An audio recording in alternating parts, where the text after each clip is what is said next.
Hello दोस्तों, मैं हूं अनिता कुमार और मैं आप सभी का वेलकम बैक करती हूँ इंग्लिश विद आइजना पे। आज हम देखने वाले हैं कुछ इंपॉर्टेंट वन वर्ड सब्स्टिट्यूशन जो कि किसी भी एग्जाम के लिए बहुत ज़्यादा इंपॉर्टेंट है। तो चलिए शुरुआत करते हैं हमारे आज के पहले क्वेश्चन के साथ। तो हमारा पहला क्वेश्चन है a remedy for all diseases. Remedy मतलब होता है उपाय, निदान या फिर किसी चीज़ का कोई सोल्यूशन।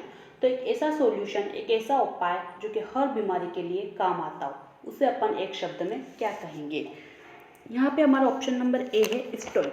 स्टोइक का मतलब होता है दुख के प्रति उदासीन, विरक्त। एक ऐसा इंसान जिसे दुख से कोई फर्क नहीं पड़ता, वो दुख भी खुशी खुशी सहन कर सकता हो, उसे अपन कहेंगे स्टोइक पर्सनैलिटी। इंग्लिश में अगर मैं आपको उसका मतलब समझाऊं तो सफरिंग पेन और डिफिकल्टी विदाउट कंप्लेनिंग, उसे अपन कहेंगे स्टोइक। हमारा ऑप्शन नंबर बी है मावल। यहाँ पे आर साइलेंट है तो इसे अपन मावल पढ़ेंगे, जिसका मतलब होता है कोई चमत्कारी व्यक्ति या फिर चमत्कारी वस्तु। मैं यहाँ पे लिख देती हूँ ताकि आपको याद रहे, कोई भी चमत्कारी वस्तु या फिर व्यक्ति। ठीक है। हमारा ऑप्शन नंबर सी है पेनाशिया। पेनाशिया मतलब होता है प्रत्येक रोग निवारक, मतलब हर बीमारी को जो ठीक कर सकता हो उस चीज़ को अपन बोलेंगे पेनाशिया। तो हमारे क्वेश्चन नंबर 1 का जो करेक्ट आंसर बनेगा वो बनेगा पेनाशिया, जो हर बीमारी को जो ठीक कर सकता हो। एक तरह से इसे अपन बोल सकते हैं अमृत, जैसे अपन बोलते थे ना अमृत से हर चीज़, दुख और तकलीफ ठीक हो सकती है।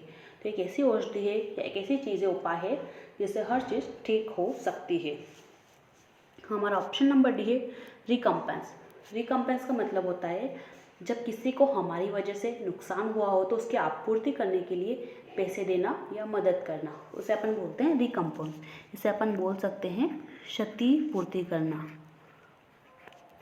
क्षतिपूर्ति करना रिकम्पेंस मतलब। ठीक है गाइस, तो हमारे क्वेश्चन नंबर 1 का आंसर बनेगा पेनाशिया, मतलब एक ऐसा उपाय जो कि हर बीमारी को हल कर सकता हो। अब बढ़ते हैं हम हमारे अगले क्वेश्चन की ओर, जो कि है one who is fond of fighting.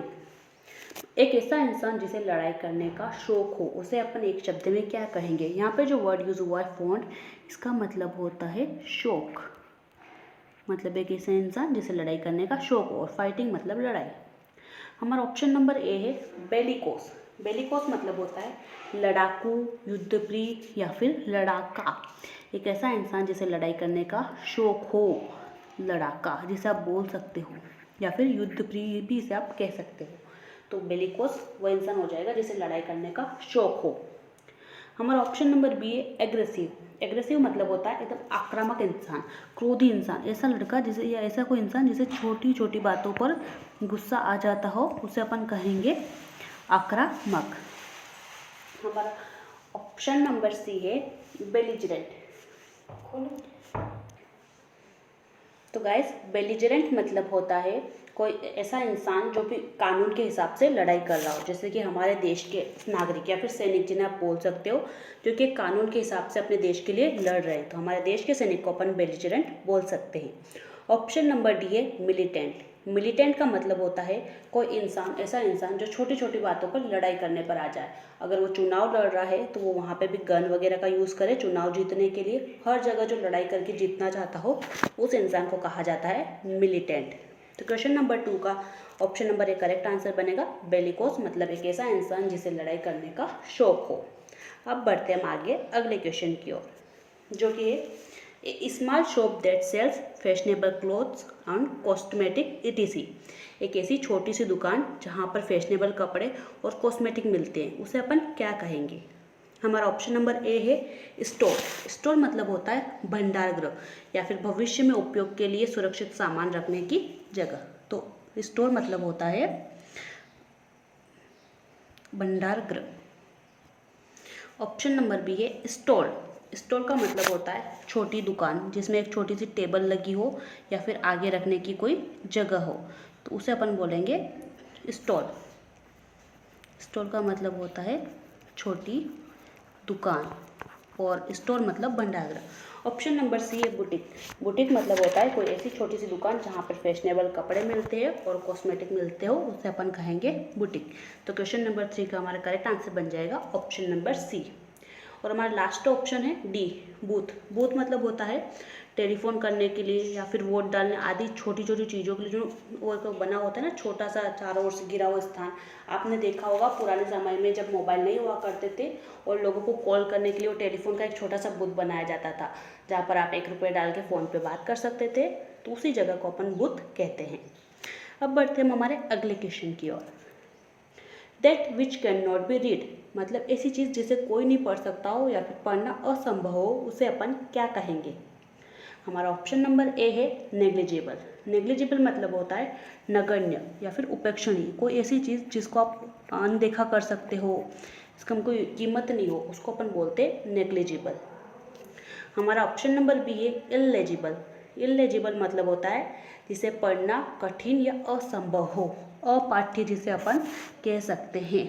तो हमारे क्वेश्चन नंबर 4 का बिल्कुल करेक्ट आंसर बनेगा इललेजिबल, जिसे कोई भी नहीं पढ़ सकता हो। हमारा ऑप्शन नंबर सी है इनएलिजिबल। इनएलिजिबल मतलब होता है अयोग्य, किसी इंसान में किसी काम को करने के लिए जो परफेक्ट योग्यता होनी चाहिए वो नहीं होना। जैसे कि अगर आप कोई गवर्नमेंट एग्जाम देना चाहते हो तो आपकी स्कूलिंग कंप्लीट होना चाहिए, अगर आपके पास वो नहीं है तो आप उस एग्ज़ाम को देने के लिए इनएलिजिबल हो। हमारा ऑप्शन नंबर डी है इनकोरिजिबल।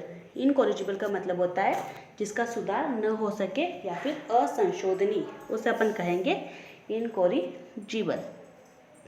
अब बढ़ते हैं हमारे अगले क्वेश्चन की ओर, जो कि है इन स्टेट ऑफ टेंशन और एंजाइटी और सस्पेंस, मतलब एक ऐसी स्थिति में होना जहाँ आपको बहुत टेंशन हो रही हो, आप बहुत दुखी हो, एंजाइटी में हो, और सस्पेंस मतलब कि आपको शंका है, आप बिल्कुल भी किसी चीज़ को लेकर श्योर नहीं हो कि क्या है, तो उस सिचुएशन को अपन एक शब्द में क्या कहेंगे? हमारा ऑप्शन नंबर ए है ऑफ बैलेंस्ड। ऑफ बैलेंस्ड का मतलब होता है नॉट स्टेबल, कोई ऐसा इंसान जिसकी स्थिति बिल्कुल भी स्टेबल नहीं है, उसे अपन बोलेंगे ऑफ बैलेंस्ड। हमारा ऑप्शन नंबर बी है डिप्रेस्ड। डिप्रेस्ड का मतलब होता है बहुत उदास या फिर दुखी इंसान, जो काफ़ी लंबे समय से दुखी हो, उसे अपन बोलेंगे डिप्रेस्ड। हमारा ऑप्शन नंबर सी है डिफ्यूज्ड। डिफ्यूज्ड का मतलब होता है किसी चीज़ को चारों दिशाओं में दूर दूर तक फैला देना या फिर बिखेर देना। Option number D on tenterhooks, जिसका मतलब होता है दुविधा में फंसे होना या फिर असमंजस में होना। देखो गाइस, ये जो वर्ड है टेंटर हुक्स, इसका मतलब होता है खूंटी। तो अगर आपको किसी ने खूंटी पर टांग दिया होगा तो आप कितने तकलीफ में होंगे ना। तो वे इस हमारा जो ये एक तरह का इडियम या फिर आप इसे फ्रेज समझ सकते हो, जिसको वर्ड कुछ और है जिसका मतलब कुछ और है। तो क्वेश्चन नंबर 5 का करेक्ट आंसर बनेगा ऑन टेंटर हुक्स। आप बहुत दुविधा में हो, तकलीफ में हो और असमंजस में, और आपको कुछ भी समझ में नहीं आ रहा है कि आपको करना क्या है। अब बढ़ते हैं हम आगे अगले क्वेश्चन की ओर, जो कि है that which can not be seen. कोई ऐसी चीज़ जिसे कोई भी नहीं देख सकता हो, उसे अपन एक शब्द में क्या कहेंगे? हमारा ऑप्शन नंबर ए है इनसेंसिबल। इनसेंसिबल मतलब होता है असंवेदनशील, कोई ऐसा इंसान जिसे किसी की भी भावनाओं या फीलिंग से कोई फर्क नहीं पड़ता हो, एकदम असंवेदनशील, एकदम नहीं फर्क पड़ता हो। संवेदनशील लोग कैसे होते हैं? जिन्हें छोटी छोटी बातें इफेक्ट कर देती है। तो असंवेदनशील मतलब कि जिन्हें कोई फर्क नहीं पड़ता हो। हमारा ऑप्शन नंबर बी है इंटेंजिबल। इंटेंजिबल का मतलब होता है जिसका वर्णन करना, जिसको समझना या मापना कठिन हो, उसे अपन इंटेंजिबल कहते हैं। हमारा ऑप्शन नंबर सी है इनविजिबल। इनविजिबल मतलब होता है कि आप किसी को जब देख नहीं पाते हो किसी चीज़ को, तो उसे अपन कहेंगे इनविजिबल। हमारा ऑप्शन नंबर डी है अनसीन। अनसीन का मतलब होता है अनदेखा करना, जब आप किसी को जानबूझकर नहीं देख रहे हो, या फिर कभी कभी ऐसा होता है मम्मी हमें कुछ चीज़ ढूंढने के लिए बोलती है, जब लेके आओ, और वो हमारे सामने ही पड़ी होती है पर हमें दिखाई नहीं दे रही होती, तो उस जगह हम जो वर्ड यूज़ कर सकते हैं वो बोल सकते हैं अनसीन। पर इनविजिबल का मतलब होता है ऐसी चीज़ जो किसी को भी दिखाई नहीं दे। तो इन दोनों में छोटा सा डिफरेंस है, अब आप सभी को समझ में आया होगा। अब हम बढ़ते हैं हमारे अगले क्वेश्चन की ओर। हैबिचुअली साइलेंट और टॉकिंग लेस, ऐसा इंसान जिसकी बहुत कम बात करने की आदत हो या फिर जो बहुत कम बोलता हो, उसे अपन क्या कहेंगे? हमारा ऑप्शन नंबर ए है अनइक्विवोकल। अनइक्विवोकल का मतलब होता है एकदम स्पष्ट, सुबोध या फिर समझ में आने वाला, उसे अपन बोलते हैं अनइक्विवोकल। स्पष्ट, एकदम समझ में आने वाला। सॉरी, मेरी हैंडराइटिंग तो नहीं समझ में आ रही होगी क्योंकि मुझे भी डिजिटल पेन की आदत नहीं है, इसलिए। हमारा ऑप्शन नंबर बी है टेकिटन। टेकिटन मतलब होता है अल्पभाषी या फिर कम बोलने वाला, इंसान। तो इस क्वेश्चन का हमारा करेक्ट आंसर बनेगा ऑप्शन नंबर बी, अल्पभाषी, जिसका मतलब टेकिटन, जिसका मतलब होता है कम बोलने वाला इंसान। ऑप्शन नंबर सी है साइनोप्टिक। साइनोप्टिक का मतलब होता है संक्षेपात्मक, बड़ी से बड़ी चीज़ को छोटे छोटे वर्ड शब्दों में या फिर छोटी चीज में समझाना। ऑप्शन नंबर डी है सर्वाइल। सर्वाइल का मतलब होता है चापलूसी करना या किसी की गुलामी करना, उसे अपन बोलेंगे सर्वाइल। ठीक है गाइस, तो हमारा क्वेश्चन नंबर 7 का आंसर बनेगा टेकिटन, मतलब कि अल्पभाषी या फिर कम बोलने वाला इंसान। चलिए बढ़ते अब हम आगे अगले क्वेश्चन की ओर, जो कि है one who can not be corrected, ऐसी चीज़ जिसे आप सही नहीं कर सकते हो। ऑप्शन नंबर है इनक्यूरेबल। इनक्यूरेबल का मतलब होता है ला इलाज या फिर असाध्य, जिसका कोई इलाज अवेलेबल नहीं हो, उसे अपन कहेंगे लाइलाज। जैसे आज से कुछ टाइम पहले कैंसर लाइलाज था, पर अब तो उसका सोल्यूशन आ गया, कीमोथेरेपी से कैंसर ठीक हो जाता है। हमारा ऑप्शन नंबर बी है इनकॉरिजिबल। तो इनकॉरिजिबल का मतलब होता है ऐसी चीज़ जिसमें कोई सुधार नहीं हो सके, असंशोधनीय। तो क्वेश्चन नंबर 8 का हमारा करेक्ट आंसर बनेगा इनकॉरिजिबल, जो कि इसका मतलब होता है असंशोधनीय, जिसमें कोई भी सुधार नहीं कर सकता हो। सॉरी यार गाइस, मुझे थोड़ा लिखना नहीं आ रहा है इस पेन से। हमारा ऑप्शन नंबर सी है हार्डेंड। हार्डेंड मतलब होता है किसी चीज़ को आप बहुत सख्त बनाते थे हो कि उसमें कोई परिवर्तन नहीं हो सके, जैसे कि लोहे को पीट पीट कर इतना कठोर बना दिया जाता है कि वो कभी मुड़ता नहीं है। हमारा ऑप्शन नंबर डी है इनवल्नरेबल। इनवल्नरेबल मतलब होता है कोई ऐसी चीज़ जो कि इतनी कमज़ोर है कि कोई उसे आसानी से हानि या नुकसान पहुंचा सकता हो, उसे अपन कहेंगे इनवल्नरेबल। तो क्वेश्चन नंबर 8 का हमारा करेक्ट आंसर बनेगा इनकॉरिजिबल, जिसका मतलब होता है ऐसी चीज़ जिसमें कोई भी सुधार नहीं हो सकता हो, आप कुछ भी बदलाव नहीं ला सकते हो। तो one who can not be corrected मतलब इनकॉरिजिबल। अब हम बढ़ेंगे अगले क्वेश्चन की ओर, जो कि be the embodiment or perfect example of. यहाँ पे जो वर्ड यूज़ हुआ एम्बोडिमेंट, इसका मतलब होता है जीता जागता नमूना या फिर मूर्त रूप। तो किसी चीज़ का एकदम जीता जागता नमूना होना, किसी चीज़ का एकदम परफेक्ट एग्जाम्पल होना, उसे अपन क्या कहेंगे। हमारा ऑप्शन नंबर ए है कैरेक्टराइज। कैरेक्टराइज मतलब होता है किसी व्यक्ति या वस्तु आदि के स्वभाव का वर्णन करना। जैसे हमें क्वेश्चन आते हैं ना, इसको कैरेक्टराइज करो, उसको कैरेक्टराइज करो, तो कैरेक्टराइज मतलब किसी के गुण वगैरह आदि का वर्णन करना। ऑप्शन नंबर बी है आइडोल। आइडोल मतलब होता है आप जिसे अपना आराध्य मानते हो, या फिर भगवान की जो मूर्ति होती है ना, प्रतिमा, उसे भी अपन आइडोल बोलते हैं। और आइडोल अपन जैसे कि कोई प्रशंसित चेहरा है, कोई हीरो है, कोई हीरोइन है, किसी को भी अपन आइडोल बोलते हैं ना, कि मैं इसके जैसा बनना चाहता हूँ, मैं इनके जैसा, ये मेरा आइडोल है।